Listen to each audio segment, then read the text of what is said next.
ధ్రువ్ విక్రమ్ హీరోగా నటించిన లేటెస్ట్ చిత్రం బైసన్ తెలుగులో రీసెంట్ గా రిలీజ్ అయింది. మారీ సెల్వరాజ్ తెరకెక్కించిన ఈ చిత్రం ప్రేక్షకుల్ని ఎంత మేళ ఆకట్టుకుందో ఇప్పుడు రివ్యూలో తెలుసుకుందాం. కథలోకి వెళ్తే 1990ల నేపథ్యంలో సాగే ఈ సినిమాలో కిట్టయ్య కబడ్డీ ఆటల్లో వర్ణించాలని అనుకుంటాడు. అయితే తన కొడుకు భవిష్యత్తు పాడవుతుందనే ఉద్దేశంతో అతని తండ్రి వీలస్వామి కిట్టయ్యను కబడ్డీ ఆట ఆడొద్దని ఆదేశిస్తాడు. వారి గ్రామంలో కుల వివక్ష ఎక్కువగా ఉండడంతో కిట్టయ్య కుటుంబాన్ని ఇతర కులస్తులు అనగదొక్కుతారు. ఇలాంటి క్లిష్ట పరిస్థితుల్లో కూడా కిట్టయ్య కబడ్డీ ఆడతాడు. ఈ క్రమంలో అతడికి ఎదురయ్యే సమస్యలేంటి, అతడు కబడ్డీలో రాణిస్తాడా, తన గ్రామంలో ఉన్న కుల వివక్షను హీరో చెరిపేస్తాడనేది ఈ సినిమా కథ. ప్లస్ విషయానికి వస్తే దర్శకుడు మారీ సెల్వరాజ్ సమాజంలో జరుగుతున్న అణచివేత, సామాజిక న్యాయం వంటి అంశాలను మరోసారి టచ్ చేశాడు. అయితే ఈసారి కబడ్డీ ఆట నేపథ్యంలో ఈ అంశాలను ప్రజెంట్ చేశాడు. ప్రాంతీయ స్థాయి నుంచి జాతీయ స్థాయి వరకు ఈ అణచివేతకు గురయ్యే వారి కథను చక్కగా ప్రజెంట్ చేశాడు. ధ్రువ్ విక్రమ్ ఈ సినిమాలో తన పాత్ర కోసం తీవ్రంగా స్పందించాడు.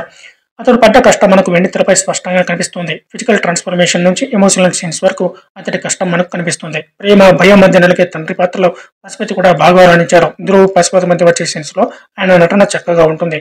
సినిమాకు కావాల్సిన ఎమోషన్ ను పండించడంలో పశుపతి సక్సెస్ అయ్యాడు. మిగతా వారిలో లాల్, అమీర్, రజీషా, విజయన్ తమ పాత్రలతో ఆకట్టుకుంటారు. అనుభవ పరమేశ్వరన్ పాత్రకు పెద్ద స్పోకు లేకపోయినా ఉన్నంతలో బాగుంది.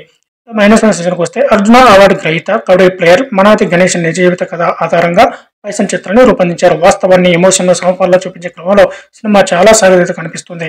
మారీ సెల్వరాజ్ గత చిత్రాల్లో కనిపించిన ఎమోషనల్ ఇంపాక్ట్ బైసన్ చిత్రంలో మిస్ అయింది. ఈ సినిమా నిడివి రిపీటెడ్ గా వచ్చే సీక్వెన్స్ లో ఊహించగలిగే కథనం సినిమాకు మైనస్ గా నిలిచాయి. ఈ సినిమా స్పోర్ట్స్ డ్రామా యాంగిల్ లో ప్రజెంట్ చేయాలని ప్రయత్నించినా అది వర్కౌట్ కాలేదు. కబడ్డీ ఆటతో డ్రామా క్రియేట్ చేయాలని చూసినా సినిమాలోని సామాజిక అంశాలే ఎక్కువగా ప్రభావితం చేశాయి. ఇక తెలుగు డబ్బింగ్ వర్షన్లు వినియోగించిన యాస ప్రేక్షకులను పెద్దగా మెప్పించదు. తమిళ సైన్ బోర్డులు, వార్తాపత్రికలు, టాటూలు వంటివి ట్రాన్స్లేట్ చేయకపోవడం మరో మైనస్. ఇక ఇందులోని వైలెన్స్ కూడా ఫ్యామిలీ ఆడియన్స్ ను మెప్పించదు.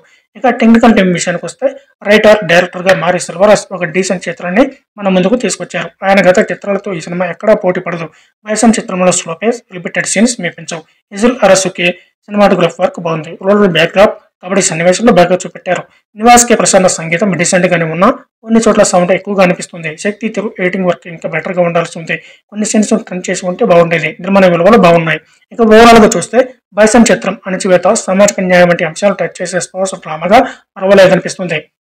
ధ్రువ్ విక్రమ్ డెడికేషన్, పశుపతి ఎమోషనల్ పెర్ఫార్మెన్స్లు ఈ సినిమాకు ప్లస్ అయ్యాయి. అయితే మారీ సెల్వరాజ్ గత చిత్రాలతో పోలిస్తే ఈ సినిమా పెద్ద ఇంపాక్ట్ చూపెట్టలేకపోయింది.